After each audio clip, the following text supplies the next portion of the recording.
All right, so here is a quick and complete look at this holder.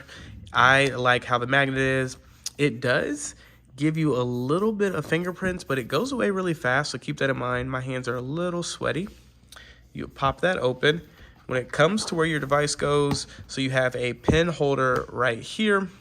This is really flimsy, but it's still strong enough when it's laying down flat to protect your screen, so I don't feel concerned when it's in here. And then obviously it comes up to about halfway of, or a little bit more than halfway of where the screen be held, so you can easily flip it and then set it right down in the groove and you're good to go.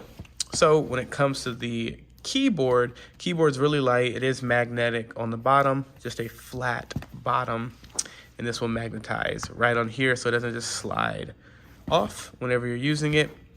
Another thing to keep in mind is it does come with a protector to keep your buttons nice and clean. Everything feels extremely clicky. This is really, really, really, really light. I don't know, it feels good, but it's super, super light. Love this design, love the color. I have to give this thing 2 thumbs up. I think it works really well. I'm excited to, give this to my niece. But looking at it up close, big fan of it, and this is what it looks like. There we go.